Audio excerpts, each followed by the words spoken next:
জুলাই আগস্টে গণঅভ্যুত্থানে ছাত্র জনতার উপর হামলা, হত্যাকাণ্ড ও নির্যাতন নিয়ে আদালত বা থানায় মামলা দায়ের সংক্রান্ত একটি নির্দেশনা জারি করেছে পুলিশ। সেখানে বৈষম্যবিরোধী ছাত্র আন্দোলনকে কেন্দ্র করে যেসব মামলা হচ্ছে সেগুলোর প্রাথমিক তদন্তে কোনো আসামির সম্পৃক্ততা না পাওয়া গেলে মামলা থেকে তার নাম প্রত্যাহারের ব্যবস্থা গ্রহণের নির্দেশ দেওয়া হয়।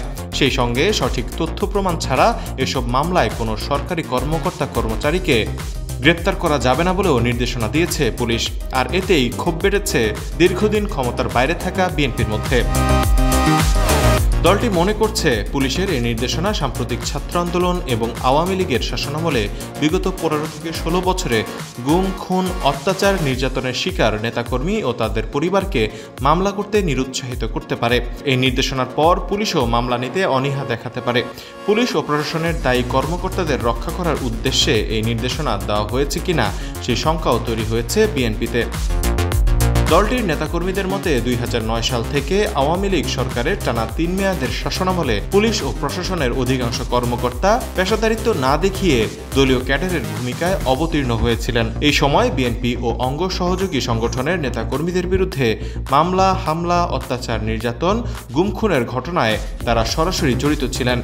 সুতরাং তাদের বিচারের আওতায় আনতে হবে। আওয়ামী লীগ সরকারের পতনের পর পরিবর্তিত পরিস্থিতিতে এখন ভুক্তভোগীদের প্রতিকার পাওয়ার অধিকার রয়েছে। পরিবর্তিত পরিস্থিতিতে মামলা নিয়ে সারা দেশে দলের ভুক্তভোগী নেতাকর্মীদের নির্দেশনা দেয় বিএনপি। এক্ষেত্রে দলটির অবস্থান হচ্ছে কারো বিরুদ্ধে অহেতুক মামলা করা যাবে না।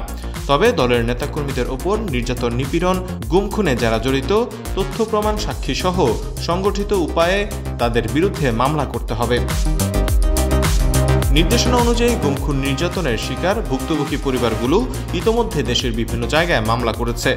দলটির নেতারা বলছেন, মামলা হলেও এখন পর্যন্ত দৃশ্যমান কোনো কিছু হয়নি। ফলে ভুক্তভোগী পরিবারগুলো যে ন্যায় বিচার পাবে তারও নিশ্চয়তা পাওয়া যাচ্ছে না। আহমেদ কৌশিক, দেশ বর্তমান।